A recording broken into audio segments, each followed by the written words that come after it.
Глава 1696. Высший небесный святой артефакт.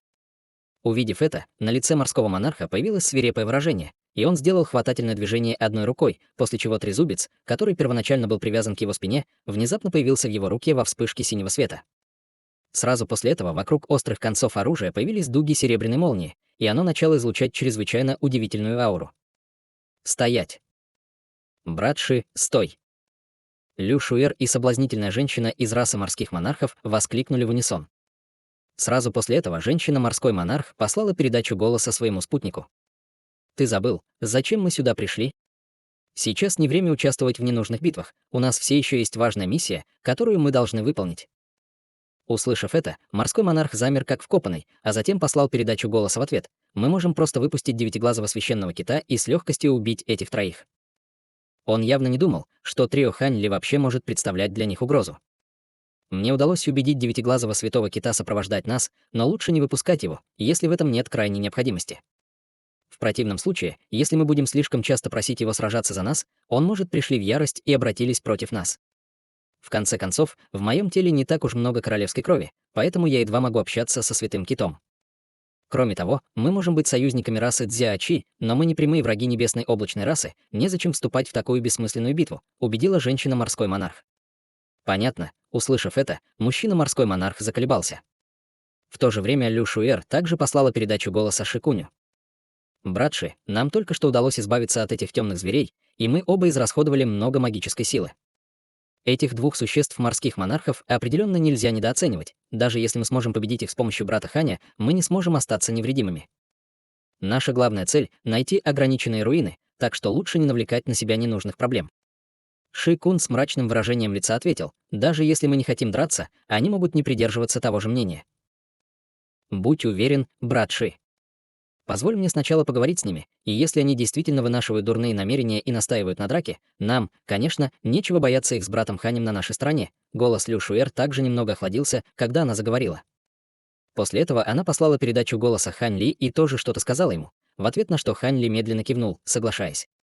После этого на лице Лю Шуэр появилась улыбка, и она сказала приятным голосом: «У нашей небесной облачной расы нет прямого конфликта с вашей расой морских монархов, поэтому нам не нужно сражаться с ними. Я могу сказать, что вы тоже не совсем уверены в своих способностях убить нас троих, так почему бы нам просто не пойти разными путями и не сделать вид, будто этой встречи никогда не было?» «Я думаю точно так же, сестра. Мы двое не существа расы Цзяочи, так что между нами определенно нет разногласий. В таком случае мы просто уйдем прямо сейчас», — согласилась женщина морского монарха, и на ее лице появилась яркая улыбка. После этого она повернулась к своему спутнику многозначительным взглядом, и белая ци, охватывающая ее нижнюю часть тела, увеличилась, окутав и мужчину морского монарха. Мужчина на мгновение помедлил, но в конце концов не высказал никаких возражений. Таким образом, облака белой ци вокруг их нижних тел объединились, и они улетели вдаль, как шар белого света, исчезнув из поля зрения всего после нескольких вспышек. Хань Ли оставался на месте, но его брови были слегка нахмурены, и он смотрел в том направлении, в котором ушли два существа морского монарха. По какой-то причине в теле женщины морского монарха были две совершенно разные ауры, и она поразила его чувством беспокойства, как если бы она была довольно опасным существом. Казалось, что она либо развела в себе какие-то могущественные способности, либо несла страшное сокровище. Хань Ли не учел возможность того, что духовный зверь может быть ответственным за это дурное предчувствие, поскольку при нормальных обстоятельствах большинство духовных зверей были намного слабее своих хозяев и могли играть лишь второстепенные вспомогательные роли в битве. В конце концов, не все духовные звери были такими, как его зрелые золотые прожорливые жуки и зверь плачущей души. После этого трио Хань Ли не оставалось там надолго. После краткого обсуждения все трое тоже ушли в другом направлении. Тем временем облако белой ци уже улетело за 1000 километров, и внутри него пара существ морского монарха также разговаривала друг с другом с мрачными выражениями на лицах. «Что? Хочешь сказать, что это существо седьмой высшей расы даже опаснее двух других?» — воскликнул мужчина с недоуменным выражением лица. «Я уверена в этом. Вот почему я настояла на том, чтобы избежать битвы там. Просто ситуация в то время была неподходящей для объяснений», — уверенным голосом подтвердила женщина-морской монарх, погладив свои волосы. Мужчина-морской монарх передумал и спросил: «Уверен, что ты бы не стала говорить об этом без каких-либо доказательств. Почему бы тебе не рассказать мне, как ты пришла к такому выводу?» Женщина, немного помолчав, ответила: «Копия моего высшего небесного сокровища, высшего небесного святого артефакта, проявила реакцию». «Что? Твой небесный святой артефакт среагировал на него? Может быть, у него тоже есть? Изумленно воскликнул морской монарх. Возможно, но не факт. Святой артефакт в моем теле среагировал в этом случае чрезвычайно яростно, по-видимому, сильнее, чем когда я встречал других существ, несущих такие артефакты в прошлом, спокойно ответила женщина. Если это не священный артефакт, то это может быть только высшее небесное сокровище. Невозможно, чтобы существо 7-го ранга высшей расы могло носить что-то подобное. Ха-ха, ты, должно быть, был слишком чувствительна. Мужчина внезапно разразился хриплым смехом. Возможно, я действительно ошиблась. В конце концов, старейшины дали мне это сокровище, которое было специально создано для обнаружения духовных небесных святых артефактов прямо перед этим путешествием, так что я, возможно, еще не привыкла к его реакции. Однако, даже если есть шанс всего в 1%, что у этого мужчины есть высшее небесное сокровище, тогда мы не можем позволить себе вступить с ним в битву, вздохнула женщина. Существует огромная разница между высшими небесными святыми артефактами и высшими небесными сокровищами. Если бы он действительно обладал одним из последних, то даже с девятиглазым святым китом на нашей стороне нас бы наверняка убили. В этом случае, значит, мы действительно просто задела плечи смерть, сказал мужчина с кривой улыбкой. Это не обязательно так. Обладание высшим небесным сокровищем и возможность использовать его — это две совершенно разные концепции. Вообще говоря, у простой высшей расы нет возможности использовать высшее небесное сокровище. Однако есть несколько чрезвычайно редких секретных техник, которые могут позволить существам такого ранга высвободить небольшую часть силы высшего небесного сокровища. Сказав это, я думаю, что человек на самом деле не носит высшее небесное сокровище. Вместо этого я думаю, что это более вероятно, что он носит с собой священный артефакт высшего ранга, который очень близок к копии настоящего сокровенного сокровища. Даже в этом случае было бы очень неразумно вступать с ним в битву, проанализировала женщина. В самом деле, ты приняла правильное решение, тут же согласился мужчина, кивнув. В любом случае наша цель определенно отличается от их, поэтому маловероятно, что мы снова встретимся с ними, а это значит, что нам не нужно больше думать о них. Пока мы можем выполнить порученную нам миссию. По нашей расе мы получим щедрые награды после нашего возвращения. Если подумать, нам на самом деле очень повезло. Только благодаря усилиям наших предшественников, вошедших в огромную ледяную область, нам открылась эта возможность, сказала женщина с улыбкой. Это правда. Каким бы опасным ни был этот человек, он не имеет к нам никакого отношения. Мы должны сосредоточиться на поставленной задаче. Между прочим, та группа существ расы Дзяачи, с которой мы столкнулись несколько дней назад, также, казалось, идут в том же направлении, что и существа небесной облачной расы. Они ведь не собираются столкнуться друг с другом, не так ли? В глазах мужчины промелькнуло своеобразное выражение. Кто знает? Огромная ледяная область — чрезвычайно огромное место, поэтому маловероятно, что они встретятся друг с другом. Однако одно можно сказать наверняка: если их пути пересекутся, исход, безусловно, не будет мирным. Если бы мы могли стать свидетелями битвы между ними, возможно, я смог бы выяснить, какое сокровище несет этот человек. Глаза женщины слегка загорелись, когда она заговорила. Хе-хе, мы не сможем лично засвидетельствовать это, даже если это произойдет. Давайте продолжим. Мы сможем добраться до места назначения примерно через месяц, усмехнулся мужчина. Женщина ответила ему и также ускорилась. У женщины, естественно, не было возражений, и ее тело вспыхнуло духовным светом, и она тоже ускорялась. Ханьли, естественно, не подозревал о том, что женщина-морской монарх раскрыла один из его секретов. Конечно, даже сама женщина морского монарха не знала, что обнаруженное ею сокровище было всего лишь сегментом клинка, который нес Ханьли. Что касается высшего небесного фрукта, который был запечатан в его руке, это было за пределами возможностей обнаружения высшего небесного святого артефакта в ее теле. В этот момент Хань Ли медленно летел над бескрайними лугами вместе с Шикуном и Люшуэр. «Брат Хань, ты предлагаешь, чтобы мы отдохнули здесь несколько дней, прежде чем продолжить?» В этом нет необходимости, правда. Мы с братом Ши действительно потратили некоторую магическую силу в лесу темных зверей, но пока мы путешествуем в более медленном темпе, и мы вдвоем используем духовные камни, чтобы пополнить нашу энергию, мы сможем восстановиться по пути, сказала Люшуэр с удивленным выражением лица. Ты не ошиблась, но эта огромная ледяная область кажется гораздо более опасным, чем мы ожидали. Один только лес темных зверей был чрезвычайно коварным местом, и я уверен, что остаток нашего путешествия не будет долгим. Лучше. Таким образом, я думаю, что нам лучше потратить некоторое время на восстановление, прежде чем мы столкнемся с любыми другими опасными ситуациями. Кроме того, я уверен, что ты также израсходовала некоторую силу своей истинной сущности, а не только свою магическую силу, верно, фея Лю? Спросил Хань Ли с многозначительной улыбкой.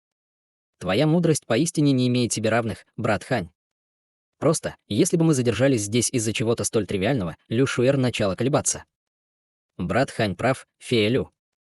Было бы неразумно продолжать наше путешествие, не пополнив сначала нашу магическую силу. Мне также нужно отдохнуть и восстановить силы в течение нескольких дней, так почему бы нам не найти поблизости безопасное место для медитации? Шикун встал на сторону Хань Ли в этом вопросе.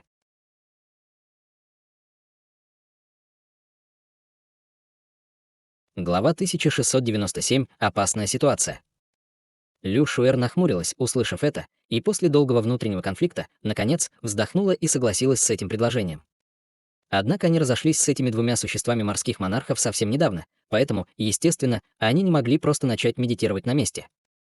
В противном случае, если бы эти двое передумали или привлекли к трио Хань Ли могущественных зверей или чужеземцев, они оказались бы в опасной ситуации. Таким образом, трио Хань Ли продолжало двигаться вперед примерно полдня, прежде чем наконец увидела небольшую лазурную гору с обильной духовной ци. В качестве меры предосторожности все трое, естественно, несколько раз просканировали своим духовным чутьем местность вокруг горы, и результат их осмотра был весьма положительным. Гора была не очень высокой, и на ней обитала стая зверей с серой шерстью, но все они были очень слабыми, и даже самые могущественные из них находились только на стадии заложения основ. Таким образом, трое из них смогли спуститься на гору и с легкостью убить всех этих зверей. Пещера, в которой жили эти звери, также была идеальным местом для культивации. Духовная ци там была очень богатой, и, хотя она немного воняла, эта небольшая проблема была решена после того, как Лю Шуэр высвободила одну из своих способностей элемент воды, чтобы очистить пещеру. Таким образом, все трое заняли пещеру и начали медитировать в ней. 3 дня пролетели в мгновение ика. К этому моменту Хань Ли завершил полный цикл циркуляции ци, и он, казалось, что-то почувствовал и немедленно открыл глаза, бросив взгляд на Лю Шуэр, которая, как оказалось, тоже открыла глаза именно в этот момент. Таким образом, их глаза встретились, и по яркому свету, мерцающему в ее зрачках, Хань Ли могла сказать, что она явно восстановила всю свою магическую силу. «Поздравляю с полным выздоровлением», — сказал Хань Ли со спокойной улыбкой. В ответ Лю Шуэр печально вздохнула. «Мне очень неловко быть для тебя такой обузой, брат Хань». «Хе-хе, это, конечно, не так, фея Лю. Если бы ты не сдерживал 4 серебристых темных зверей на своей спине в лесу темных зверей, как бы нам с братом Шимогли удалось сбежать?» Ответил Хань Ли со слабой улыбкой. Между тем, Шикун также открыл глаза и, услышав это, рассмеялся. «Ха-ха, мне придется не согласиться с тобой по этому поводу, брат Хань. С непостижимыми способностями, которые ты показал, даже если ты не смог убить всех этих темных зверей в одиночку, ты определенно был достаточно силен, чтобы сбежать от них. Мне и фее Лю уже очень повезло, что мы смогли сбежать из леса темных зверей, потратив лишь немного магической силы. Вы двое слишком добры. Я действительно обладаю некоторыми могущественными способностями, но все они годны только для одной атаки. Если бы меня окружало слишком много темных зверей, я действительно оказался бы в серьезной опасности. Хе-хе, в отличие от твоего могущественного тела, я уверен, что ты мог бы прорваться сквозь землю и сбежать, сказал Хань Ли, поглаживая подбородок с намеком на улыбку на лице. Возможно, так. Раз фея Лю уже восстановила свою магическую силу, давайте продолжим. Чем скорее мы найдем эти ограниченные руины, тем скорее мы сможем вздохнуть с облегчением, усмехнулся Шикун, вставая на ноги. Хань Ли и Лю Шуэр обменялись быстрыми взглядами, и ни один из них не возражал против этого. Таким образом, с небольшой горы быстро улетели 3 полоски света. 6 дней спустя трио Хань Ли оказалось в окружении стайки 4-крылых птиц, которые атаковали, выплевывая из клювов ветреные лопасти. Хань Ли и другие спустили свои сокровища, и кровь хлынула с неба, когда они быстро расправились с этими странными птицами.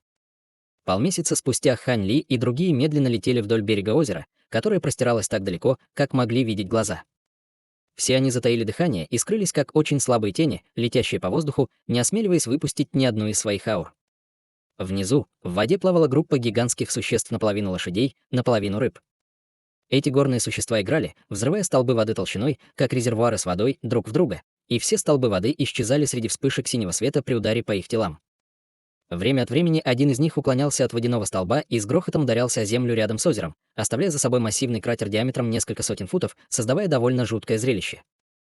К счастью, Хань Ли и остальные обладали блестящей техникой маскировки, и эти массивные звери были слишком заняты своим развлечением, чтобы заметить 3 муравьеподобных существ, летающих над их головами.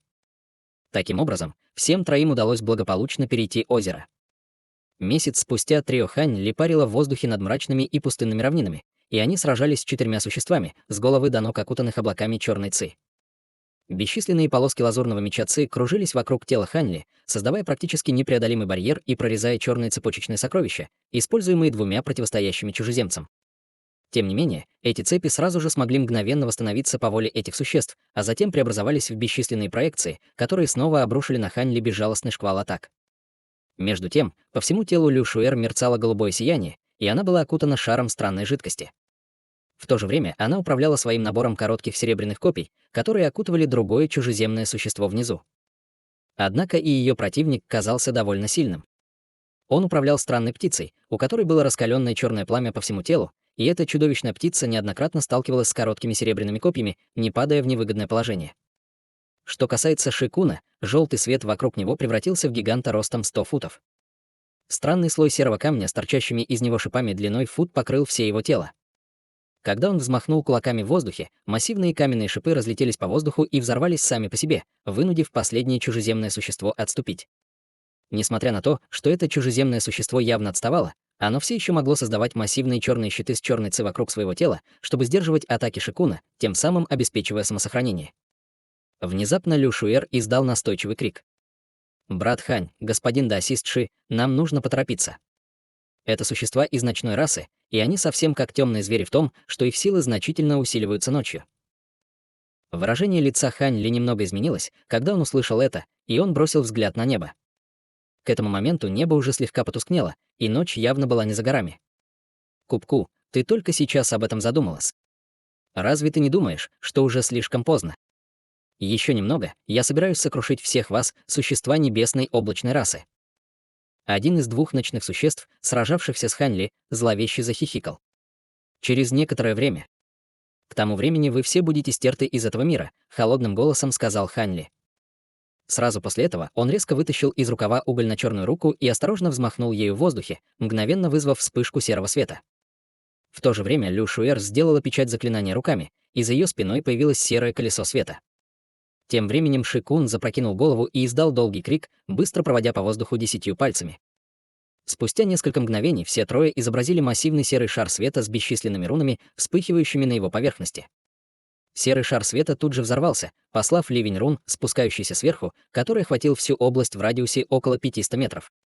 4 ночных существа были очень встревожены этим и мгновенно раскрыли свои самые мощные способности, чтобы противостоять этой разрушительной атаке, но каждая из рун содержала гораздо больше силы, чем они ожидали.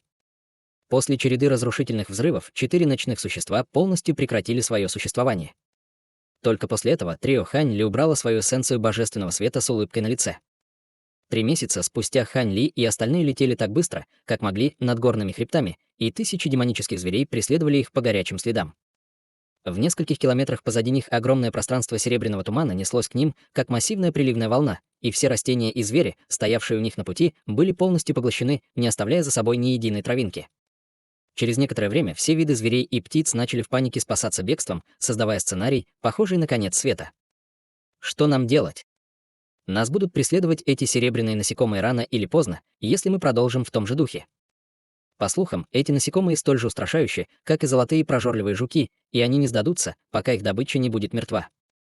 Я не могу поверить, что здесь их так много. Шикун с мрачным выражением лица передал свой голос Хань Ли и Лю Шуэр, летя по воздуху. В самом деле. Также говорят, что эти насекомые обладают удивительной выносливостью, и им не составит труда преследовать нас даже несколько месяцев подряд. Даже могущественные древние звери могут убежать только от этих насекомых. В голосе Лю Шуэр уже был оттенок паники. Неудивительно, что они начали сильно волноваться. В конце концов, эти грозные насекомые гнались за ними 3 дня и 3 ночи. Во время этого процесса они израсходовали почти половину магической силы в своих телах, поэтому для них было естественным опасаться худшего. У Хань Ли также было мрачное выражение лица, но он оставался относительно спокойным, когда сказал: «Единственный способ сбить их с нашего следа — это надеяться, что мы сможем встретить в окрестностях нескольких древних зверей, которые их уведут». Но согласно нашей карте, ближайшая территория, которую часто посещают древние звери, находится примерно в месяце отсюда. В качестве меры предосторожности мы намеренно выбрали этот маршрут, где древние звери появляются редко, ответил Шикун с кривой улыбкой. Брови Хань Ли тоже нахмурились, когда он услышал это, и у него временно закончились идеи. Однако как раз в этот момент вдалеке внезапно раздался жужжащий звук, вслед за которым впереди стали появляться облака зеленого тумана. Были сотни этих облаков тумана, и они быстро летели к троице Ханьли. Ханьли, естественно, был весьма удивлен, увидев это, и синий свет вспыхнул в его глазах, тем самым мгновенно позволив ему составить истинный вид этих зеленых облаков. Оказалось, что эти облака состояли из бесчисленного количества бабочек размером с кулак, и все они были чрезвычайно зловещими на вид, а вокруг их тел сверкал зеленый порошок.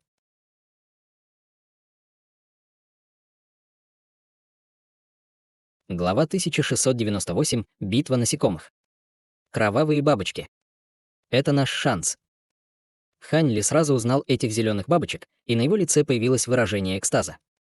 Лю Шуэр также применила секретную технику, чтобы определить истинный внешний вид этих зеленых бабочек, и она была очень рада, увидев их. Это действительно кровавые бабочки. Это фантастика. Эти бабочки — естественные враги серебряных насекомых. У нас будет шанс уйти сейчас, но мы должны быть осторожны, чтобы не оказаться вовлеченными в их битву. В противном случае мы точно погибнем. Ши-кун тоже воодушевился. Нам следует разделиться на данный момент. Если мы будем держаться вместе, мы можем легко стать целью обоих этих стаи одновременно.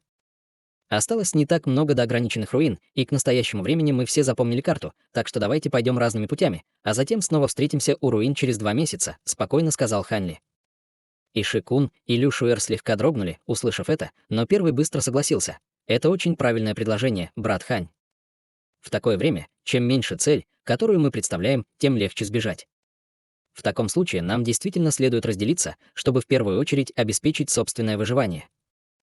Напротив, Лю Шуэр была немного более нерешительной, но, поразмыслив над этим вопросом, она также стиснула зубы и в конце кивнула. Таким образом, после еще нескольких поспешных передач голоса, все трое разошлись, спасаясь бегством.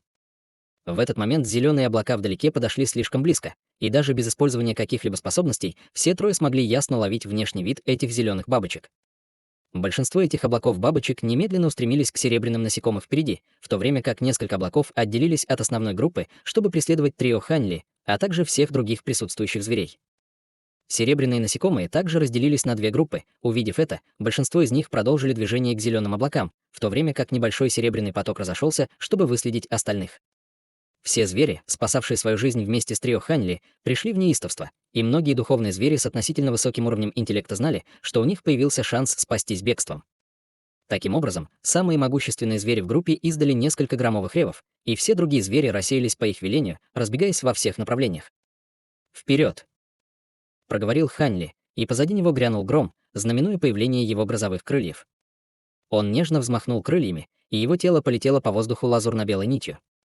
Лю Шуэр и Ши-кун также ускорялись, летя в разные стороны. После активации своих грозовых крыльев нынешняя устрашающая скорость Ханьли могла войти в тройку лучших среди всех бесчисленных присутствующих зверей.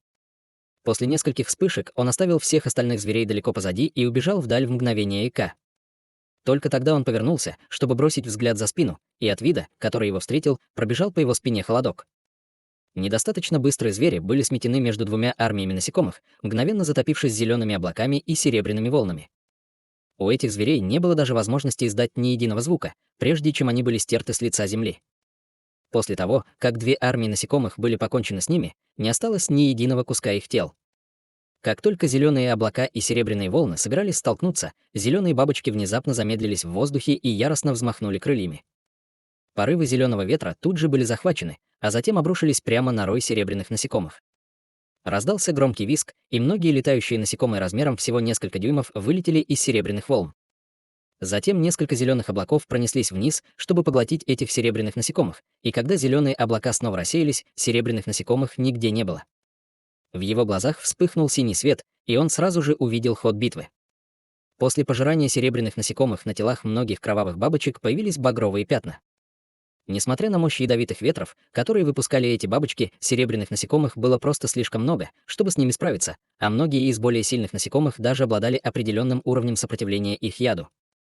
Таким образом, даже после того, как порывы ядовитых ветров пронеслись через серебряных насекомых, десятки тысяч из них все еще могли окунуться в рой бабочек. Первоначально все эти серебряные насекомые были в меньшинстве, но по мере того, как все больше и больше серебряных насекомых начинало погружаться в зеленые облака, 2 стаи наконец столкнулись и переплелись. С громким жужжанием и визгом зеленые бабочки и серебряные насекомые падали с неба, как дождь, и их полностью поглотили зеленые облака или серебряные волны. Было совершенно ясно, что серебряные насекомые обладали намного превосходящими способностями к пожиранию по сравнению с зелеными бабочками, но в телах всех кровавых бабочек были мощные токсины, что позволяло им полностью парализовать серебряных насекомых с помощью нескольких взмахов крыльев. Обе стороны были чрезвычайно свирепы и, казалось, не заботились о своей жизни, и, казалось, они были равны. Две стаи насекомых, которые отправились преследовать убегающих зверей, разделились на бесчисленные группы, чтобы продолжить охоту на свою добычу. Кроме того, они, казалось, негласно понимали друг друга, поскольку никогда не было случая, чтобы более одной группы насекомых охотились на одного зверя. Многие звери не смогли убежать очень далеко, пока их не преследовали насекомые, и у них не было другого выбора, кроме как бороться за свою жизнь. Таким образом, звериный рев, переплетающийся с непрерывным гудением и шипением, в отличие от громких взрывов, которые обычно можно ожидать услышать в битве. Глаза Хань Ли сузились, и он увидел, что Лю Шуэр и Шикун также сбежали очень далеко, но каждого из них преследовала небольшая группа насекомых. Однако это было все, что он успел увидеть, когда он внезапно обнаружил, что группа серебряных насекомых летит прямо к нему, игнорируя всех других зверей на своем пути. В этой группе было около 1000 серебряных насекомых, и Хань Ли глубоко вздохнул, а затем взмахнул крыльями и снова полетел по воздуху лазурно-белой нитью. В этот раз Хань Ли летел более часа, прежде чем обернуться и посмотреть назад. На данный момент не было видно ни одного насекомого, но Хань Ли совсем не обрадовался этому открытию. Вместо этого он в ответ слегка нахмурил брови. В течение последних нескольких дней, когда он убегал вместе с Лю Шуэр и Шикуном, были периоды времени, когда они раскрывали всю свою скорость, чтобы создать некоторое расстояние между собой и серебряными насекомыми. Однако эти насекомые, казалось, обладали какой-то способностью слежения, и как только трио Хань Ли на некоторое время замедлилось, насекомые снова их догоняли. Независимо от того, какие методы маскировки они использовали изначально, насекомых просто невозможно обмануть. Имея это в виду, Хань Ли на мгновение задумался о своей ситуации. Из его тела внезапно вспыхнул черный свет, высвободив черную вуаль, полностью скрывающую его из поля зрения. После этого он продолжил лететь более неторопливым темпом. Однако примерно через час Хань Ли внезапно что-то заметил и резко обернулся, когда его выражение лица резко изменилось. Спустя несколько мгновений вдалеке внезапно раздался громкий жужжащий звук, вслед за которым в том направлении появилось массивное серебряное насекомое размером в несколько десятков футов. Гигантское насекомое взмахнуло крыльями и, издав резкий визг, в мгновение яйка преодолело расстояние более 1000 футов. Оно направлялось прямо к Хань Ли, несмотря на то, что он был спрятан под своей черной вуалью, и в то же время Хань Ли использовал свои глаза духовного прозрения, чтобы определить истинную природу этого массивного насекомого. Оказалось, что это было массивное существо, состоящее из более чем 1000 серебряных насекомых, собравшихся вместе. Он не знал, почему даже черная вуаль не смогла обмануть этих насекомых, но в этот момент Хань Ли стало совершенно ясно, что он не сможет уйти, если не убьет эту группу насекомых. Однако серебряные насекомые были чрезвычайно устрашающими, и, помимо их ошеломляющей численности, бороться с каждым отдельным насекомым было также очень сложно. Мало того, что их тела были достаточно твердыми, чтобы противостоять атакам обычных сокровищ, они обладали множеством острых зубов и передних конечностей, которые могли с легкостью пробить металл. Таким образом, обычные сокровища будут совершенно неэффективны против них. Как только эти мысли мчались в голове Хань Ли, гигантское насекомое продолжало приближаться к нему, и внезапно холодный свет вспыхнул в его глазах, когда он провел рукавом по воздуху. Раздался громкий жужжащий звук, сразу после которого из его рукава вылетело более 100 золотых цветов. Эти золотые цветы затем резко увеличились, образуя золотых жуков размером в полфута каждый. Это были не что иное, как его зрелые золотые прожорливые жуки. Вперед! Как только эти золотые жуки появились, Хань Ли дал им громкую команду. Все золотые жуки немедленно устремились к гигантскому насекомому в унисон.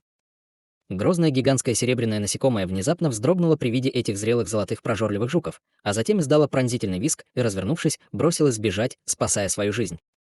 Хань Ли выпустил так много жуков одновременно, потому что хотел как можно быстрее закончить эту битву. Почти в тот же момент позади него раздался раскат грома, и он исчез во вспышке лазурной и белой молнии. В следующее мгновение лазурные и белые молнии вспыхнули в воздухе над гигантским серебряным насекомым, после чего Хань Ли внезапно появился снова, прежде чем перевернуть руку. Миниатюрная черная гора немедленно взлетела, а затем увеличилась до более чем 100 футов в высоту и начала спускаться с разрушительной мощью. Гора вращалась на месте, выпустив вспышку серого света, которая охватила всех серебряных насекомых внизу, и гигантское серебряное насекомое сразу стало чрезвычайно вялым в своих движениях, будучи пойманным в ловушку эссенции божественного света. Раздался яростный визг, и из тела гигантского насекомого внезапно вырвался яркий серебряный свет, после чего оно в мгновение ока снова превратилось в более чем 1000 крошечных серебряных насекомых. Затем насекомые бросились в том же направлении, как коллективная сила, пожирая серый свет вокруг себя так быстро, как только могли. В результате эссенция божественного света вокруг них действительно стала утончаться прямо на глазах, но Ханьли это нисколько не волновало. Во время этой короткой задержки его жуки также достигли нижней части Черной горы, так что Ханьли уже достиг своей цели.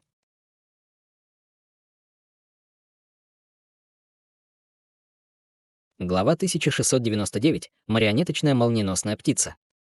Во вспышке золотого света жуки Ханьли полностью игнорировали серый свет вокруг них, устремившись вперед и начав бой с серебряными насекомыми. Несмотря на то, что серебряные насекомые превосходили их численностью примерно 10 к 1, они были намного крупнее своих противников, а также обладали значительно более мощными телами, а также способностями к пожиранию. Острые зубы и передние конечности серебряных насекомых не могли оставить ни единой царапины на экзоскелетах золотых жуков, в то время как золотые жуки золота могли с легкостью разрывать своих противников и пожирать их. Это была полностью односторонняя битва, и, несмотря на то, что серебряные насекомые численно превосходили золотых жуков, у них не было шансов. После того, как большая часть серебряных насекомых была уничтожена, то, что осталось от роя, наконец, потеряло всю свою храбрость и попыталось спастись бегством. Тем не менее, они все еще были пойманы в ловушку эссенции божественного света, поэтому все они были выслежены и съедены золотыми жуками. Когда осталось только одно последнее серебряное насекомое, оно внезапно взорвалось, и во вспышке серебряного света из его тела вырвалась едва заметная тень, а затем попыталась скрытно улететь. Если бы Ханьли был нормальным существом, был хороший шанс, что он бы не заметил такую неприметную тень. Тем не менее, Ханьли смог сразу увидеть это, благодаря его глазам духовного прозрения, и без колебаний вытянул руку. Безупречная белая рука вытянулась из его рукава, и он раздвинул пальцы, выпустив вспышки пятицветного ледяного пламени. Пламя пронеслось по воздуху с большой скоростью, почти мгновенно окутав тень, которая улетела всего на 100 футов. Тень вздрогнула и полностью была обездвижена ледяным пламенем, и оказалось, что это тусклая серебряная проекция насекомого с лицом человека. Проекция боролась в ледяном пламени изо всех сил, представляя довольно тревожное зрелище. При виде этого выражения лица Ханьли потемнело, и он, казалось, беззаботно согнул 5 пальцев внутрь. Ледяное пламя внизу мгновенно превратилось в бесчисленные пятицветные нити света по его велению, а затем обвелось вокруг неподвижной проекции насекомого с человеческим лицом. Затем нити света резко сжались, и в результате проекция насекомого была разрезана на бесчисленное количество сегментов. Только тогда Ханьли вздохнул с облегчением и провел рукой по воздуху, в результате чего световые нити исчезли в мгновение ока.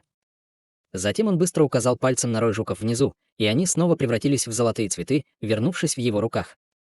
После этого Ханьли сделал хватательное движение вниз, и черная гора также резко сократилась, вернувшись в его руку. С того момента, как он выпустил жуков, до момента, когда он втянул их обратно в свой браслет духовного зверя, прошло всего несколько мгновений. Таким образом, даже при том, что он выпустил довольно большое количество жуков за рак, он на самом деле не исчерпал большую часть своего духовного чутья. Конечно, когда он впервые выпустил жуков, Ханьли уже решил, что, если он не сможет закончить эту битву быстро, он немедленно уберет жуков. В противном случае просто не стоило бы слишком сильно истощать его духовное чутье, чтобы убить этих серебряных насекомых. Однако, как он и ожидал, жуки были бичом этих серебряных насекомых, и он с легкостью смог их убить. Если бы он использовал какие-то другие сокровища, он не был уверен, что смог бы истребить этих насекомых так чисто и быстро. Таким образом, взглянув в том направлении, где, по-видимому, все еще бушевала битва между двумя роями насекомых, Ханьли улетел полоской лазурного света и исчез вдали после нескольких вспышек. Почти в тот же момент в волнах серебряных насекомых на расстоянии около 100 тысяч километров серебряное насекомое, которое было намного больше обычных насекомых, внезапно подняло голову и посмотрело в сторону Ханьли. У этого серебряного насекомого было лицо пожилого мужчины с нахмуренными бровями. После того, как некоторое время смотрел в том направлении, где находился Ханьли, серебряное насекомое снова бросило взгляд прямо перед собой. В нескольких километрах серебряные насекомые все еще сталкивались с роем зеленых бабочек, и битва все еще была чрезвычайно напряженной. После недолгого колебания серебряное насекомое с человеческим лицом издало длинный резкий визг, после чего все находившиеся поблизости серебряные насекомые в неистовстве устремились к нему. В мгновение гигантское серебряное насекомое приняло форму с насекомым с человеческим лицом в самом центре, а гигантское насекомое только продолжало увеличиваться в размерах. Через некоторое время все серебряные насекомые в области в радиусе около 500 метров собрались, сформировав колоссальное насекомое длиной более 1000 футов. Массивное насекомое взмахнуло крыльями, и два порыва устрашающих ветров мгновенно поднялись вверх, и его гигантское тело устремилось вперед по воздуху. Ханьли не знал происхождения странной души, которую он уничтожил, но он знал, что убивать ее определенно нехорошо. Таким образом, после того, как он покинул это место, он сразу несколько раз быстро менял направление, а затем использовал талисман невидимости, чтобы скрыть себя на некоторое время, прежде чем он наконец почувствовал себя в безопасности, чтобы продолжить свое обычное путешествие. Несмотря на то, что Хань Ли отделился от двух своих товарищей, он не сильно беспокоился, так как в настоящее время он был достаточно силен, чтобы дать хороший бой даже существу на ранней стадии интеграции тела. Таким образом, он выбрал маршрут и продолжил путь к закрытым руинам. 2 месяца спустя в небе над пустыней, окутанной огромной желтой песчаной бурей, внезапно вспыхнул духовный свет, и 3 странных лазурных экипажа вылетели издали вместе с дугами лазурных молний. После нескольких вспышек 3 лазурных экипажа прибыли в это место, и все они остановились единым строем на высоте более 1000 футов над песчаной бурей. Только тогда был раскрыт истинный облик этих экипажей, и все они были довольно устаревшими, но на их поверхности были начертаны красивые узоры. Кроме того, они были пронизаны мерцающими лазурными рунами разных размеров. Перед каждым экипажем стояла пара животных, похожих на водяных буйволов в костюмах из лазурных доспехов. Их большие глаза были малиновыми, как кровь, и струйки лазурного дыма время от времени поднимались из их ноздрей. Когда этот лазурный дым плыл по воздуху, температура окружающего воздуха сразу же значительно повысилась, тем самым вызывая странное ощущение палящего жара. В каждом вагоне стояли пара невысоких фигур, а также марионетка в лазурной броне, которая была намного больше по сравнению с ними. Марионетки были около 20 футов высотой, с каждой из них были привязаны сабли к талии и по 2 сверкающих серебряных коротких копья на спине. Все они держали поводья водяных буйволов, тащивших экипажи, и сквозь их козырьки можно было видеть пару светящихся красных глаз. Что касается невысоких человекоподобных фигур на повозках, они тоже были в доспехах, и у каждой из них на спине было массивное мерцающее колесо. Их лица были испещрены серыми веснушками, а бивни торчали изо рта, придавая им довольно отвратительный вид. В настоящее время 6 невысоких фигур пристально осматривали песчаную бурю внизу, обсуждая некоторые вещи друг с другом тихими голосами. Несколько мгновений спустя они, казалось, завершили свое обсуждение, и один из них поднял руку, чтобы достать древнее медное зеркало, которое было брошено в песчаную бурю. Медное зеркало спустилось в песчаную бурю, излучая лазурный ореол, который быстро разросся во всех направлениях. Сильная песчаная буря сразу утихла, и лазурный ореол пронесся по воздуху, создав живописную картину мира и гармонии, как будто песчаной бури никогда и не было. После того, как песчаная буря утихла, были обнаружены руины огромного дворца, которые простирались дальше, чем могли видеть глаза.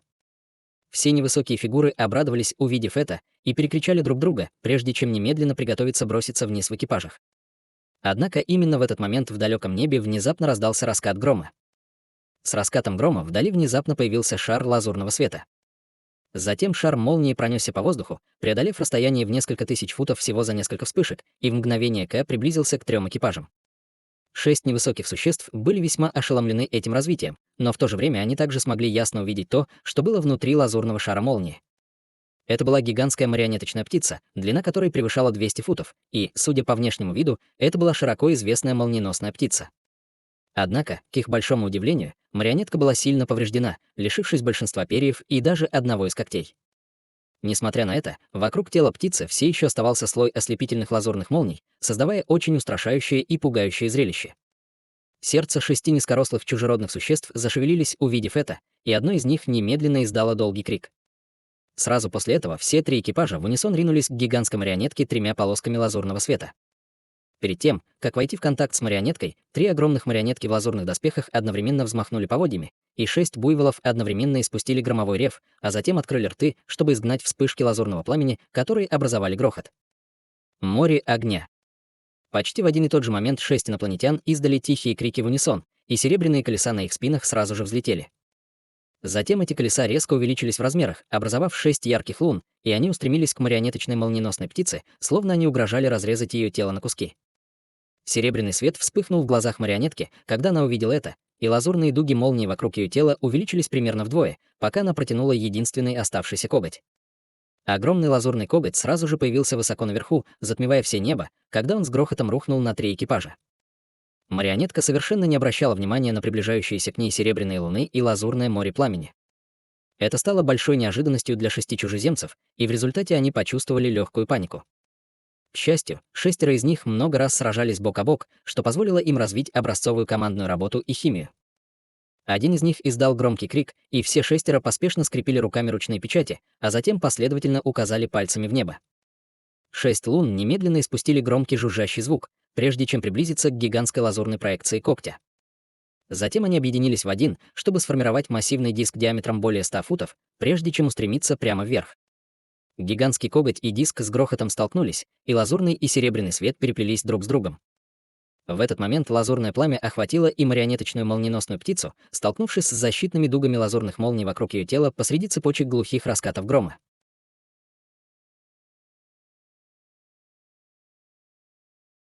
Глава 1700. Проекционный кристалл. Было совершенно ясно, что дуги молний были довольно мощными, о чем свидетельствовал тот факт, что они оставались совершенно неподвижными для палящего лазурного пламени. Тем временем гигантский коготь остановился в воздухе на мгновение, прежде чем был разбит массивным серебряным диском, с которым столкнулся. Без каких-либо дальнейших препятствий на своем пути гигантский диск устремился прямо к голове марионетки, послав за собой пространственные колебания в воздухе, как если бы он угрожал рассечь само пространство. Марионеточная молниеносная птица открыла пасть и выпустила в ответ разряд лазурной молнии толщиной с резервуар для воды, и она превратилась в голубого молниеносного змея, поразившего диск с огромной силой. Серебряный свет и лазурная молния переплелись, и мучительный вой немедленно раздался с серебряного диска, когда на его поверхности начали появляться трещины. Сразу после этого он снова разделился на 6 дисков, каждый из которых упал на одно из невысоких чужеземных существ. Дуги молнии вокруг тела марионетки снова раздулись, и раздался громкий звук, когда она исчезла на месте во вспышке молнии. В следующее мгновение в воздухе над 3 экипажами вспыхнула молния, и марионеточная молниеносная птица внезапно появилась снова, а затем яростно взмахнула крыльями и устремилась вниз с разрушительной силой. 6 чужеземных существ, естественно, были поражены, увидев это, но все же оставались совершенно спокойными и подняли руку каждый в унисон, а затем быстро прижали ладони к марионеткам в лазурных доспехах перед ними. Малиновый свет вспыхнул в глазах 3 марионеток, и шар лазурного света вырвался из их тел, и они резко увеличились в размерах. В мгновение ока их забрало соскользнули с их лиц, и они превратились в 3 огромных демонических призрачных существ ростом более 100 футов каждая. 6 массивных призрачных когтей пронеслись по воздуху, послав около дюжины черных проекций когтей, летящих прямо в сторону марионеточной молниеносной птицы. Затем демонические призраки внезапно схватились за серебряные копья на спинах, которые увеличились в размерах вместе с ними и бросили их в воздух. Серебряные копья превратились в 10 серебряных столбов света, которые исчезли в мгновение ока, и сразу же после этого в окрестностях раздались звуки завывающего ветра и громовых раскатов грома. Марионеточная молниеносная птица оставалась совершенно невыразительной, увидев это, и просто открыла пасть, снова выстрелив лазурной молнией и прижав свои когти вниз, чтобы проявить огромную невидимую силу. В этот момент все 6 невысоких чужеземца подняли руки и начали что-то повторять, и их тело также увеличились в несколько раз по сравнению с их первоначальным размером. Сразу после этого около дюжины сокровищ разных форм быстро вылетели из их тел, чтобы присоединиться к атаке. Взрывы гремели в воздухе в быстрой последовательности, и вспыхивали ослепительные огни всех цветов, что затрудняло непосредственную оценку битвы. Эта битва длилась полных 2 часа, и когда все, наконец, подошло к концу, оставшаяся половина марионеточной молниеносной птицы упала с неба и исчезла в руинах внизу. 3 кареты наверху и 3 марионетки в лазурной броне, которые вернулись к своим первоначальным размерам, также были сильно повреждены. У одной из марионеток даже была большая дыра на груди, которая проходила прямо там, где могло располагаться сердце нормального существа. Если бы такая же травма была нанесена живому существу, оно бы наверняка погибло, если бы у них не было какой-то чудодейственной пилюли, которая могла бы вернуть их с грани смерти. 6 чужеземцев тоже были в весьма плачевном состоянии. Мало того, что большая часть их сокровищ была разрушена, их доспехи также были полностью обуглены. Вдобавок ко всему на поверхности брони было много больших вмятин и трещин, придававших им вид бесполезного металлолома. Напротив, 6 водяных буйволов остались совершенно невредимыми, но все они также тяжело дышали, и по их телам струился пот. В общем, 6 чужеземцев одержали окончательную победу над этой марионеткой, но они также заплатили высокую цену в этом процессе. После удара марионетки 6 чужеземцев пришли в восторг и приготовились снова спуститься вниз в своих экипажах. В этот момент из ближайшего облака раздался холодный голос. «Спасибо за то, что избавили меня от усилий избавиться от этой марионетки, господа из расы черных гномов». Как только голос затих, из облака вспыхнул яркий свет, вслед за которым появилось около дюжины чужеземных существ в разной одежде. Их возглавлял мужчина в желтой мантии, которому было около 20 лет, с 3 очень привлекательными короткими золотыми рогами на лбу. Позади него была дюжина или около того мужчин и женщин разного возраста, и у них также были рога на головах, но количество, форма и цвет этих рогов различались от существа к существу. Выражения лиц 6 черных карликов сразу же значительно потемнели при виде этих рогатых существ. Один из них воскликнул неприятным скрипучим голосом: «Существа Цзяочи! Почему вы здесь? Вы все это время тайно следили за нами». Мы следили за вами. Кем вы себя возомнили? Считаете ли вы, что достойны того, чтобы мы следовали за вами? Поскольку вы тоже пришли в это место, то можете остаться здесь навсегда. Все, отправляйте их в путь, Златорог молодой человек холодно усмехнулся. Около дюжины существ Цзяочи немедленно ответили утвердительно, бросившись вперед, чтобы окружить 6 черных гномов. Выражение лица черных гномов резко изменилось, увидев это, и их лидер немедленно закричал «Беги!». Сила ветра и огня вырвалась из-под копыт 6 буйволов, и они резко рванулись вперед, и 3 повозки устремились вдаль, как шары лазурного света. В лазурном свете можно было увидеть нечетко мерцающие дуги молний, а экипажи двигались с поразительной скоростью. Однако над существами Цзяочи, конечно же, нельзя было насмехаться. Все они либо излучались струями духовного света, либо скрепляли печати заклинаний и тут же исчезали. Некоторые также взмахнули рукавами, призывая духовных зверей или летающие сокровища, и отправлялись в погоню с невероятной скоростью. Между тем, златорогий молодой человек просто стоял в воздухе, заложив руки за спину, по-видимому, чрезвычайно уверенный в способностях своих товарищей. И неудивительно, что он был так уверен в себе. Раса черных гномов была относительно крупной расой на громовом континенте, но они не владели техникой полета или передвижения, поэтому им приходилось полагаться на все типы летающих экипажей, чтобы восполнить эту слабость. При обычных обстоятельствах это не было вопиющим заблуждением, но после того, как они только что пережили тяжелую битву, эта слабость, естественно, стала для них фатальной под натиском преследования этих существ Цзяочи. События, которые разворачивались дальше, были такими, как и ожидал златорогий юноша. 3 летающих экипажа смогли пролететь чуть более 10 тысяч футов, прежде чем впереди появилось несколько шаров духовного света, вслед за которыми появилось несколько человекоподобных фигур. Это были никто другие, как существа расы Цзяочи, которые владели техникой мгновенной телепортации. Как только они вышли, они подняли руки в унисон, и огромное пространство раскаленного пламени молнии обрушилось на 3 экипажа. 6 водяных буйволов были довольно свирепыми и могущественными, но даже они не могли не остановиться, выстреливая лазурным пламенем изо рта, чтобы противостоять приближающимся атакам. Во время этой кратковременной задержки остальные существа Цзяочи догнали их и окружили 3 экипажа. Мечи, топоры, посохи.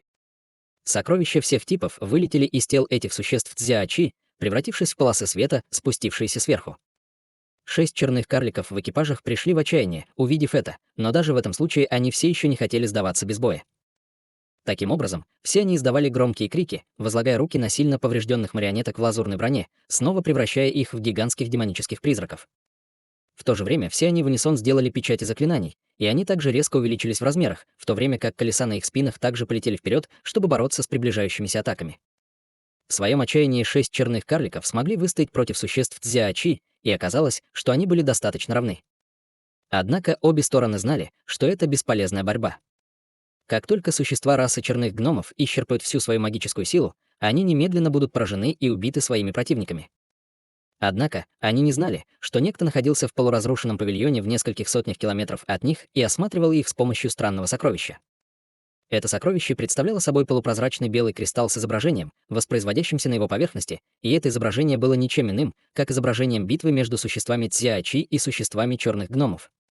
Однако перспектива была немного далека, как если бы наблюдатель наблюдал за сражением с расстояния нескольких километров. 2 человека сидели, скрестив ноги, перед кристаллом. У одного из них было спокойное выражение, а у другого — изумленный взгляд. Последней была никто иная, как Лю Шуэр, и она повернулась к своему спутнику и едва слышным голосом сказала: «Как это могло быть? Почему эти существа Цзяочи тоже здесь?» Ее спутником был молодой человек в лазурной одежде с набором обычных черт лица. И, естественно, он был никем иным, как Ханли, и, хотя у него было спокойное выражение лица, он также пристально смотрел на изображение на кристалле. Услышав вопрос Лю Шуэр, его губы слегка подергивались, и он ответил: «Не стоит сильно волноваться, госпожа Лю. Здесь чрезвычайно обширное множество руин, поэтому это может быть просто случайностью. Кроме того, наше текущее местоположение по-прежнему находится в десятках тысяч километров от ограниченных руин. И если эти люди действительно преследовали ту же цель, что и мы, зачем им сражаться с этими существами расы черных гномов? Однако, их присутствие действительно означает, что нам придется действовать с большей осторожностью, чтобы они не обнаружили нас». После короткой паузы для размышлений Лю Шуэр сказала: «Ты прав, брат Хань, теперь я чувствую себя намного увереннее. Почему бы нам не переместиться в другое укрытие, которое находится подальше от этих существ Цзяочи? После этого мы можем подождать, пока к нам присоединится господин Даосист Ши, и мы сможем объединить наши силы, чтобы получить доступ к закрытым руинам». Это хорошая идея. Однако перед этим мы должны определить цель этих существ Цзяочи. Обычно это было бы довольно сложной задачей, но старейшина Цай даже одолжила тебе широко известный проекционный кристалл кристаллической расы, поэтому мы сможем увидеть все, что делают эти существа Цзяочи даже издалека, сказал Хань Ли медленным голосом, поглаживая подбородок и оценивая кристалл. Этот проекционный кристалл действительно очень незаметен, и даже существам ранга святой расы было бы сложно его обнаружить, но он может проецировать только некоторые изображения. Если эти существа расы Дзяочи используют какие-то ограничения, чтобы скрыть свои намерения, тогда мы ничего не увидим, нахмурив брови, ответила Лю Шуэр.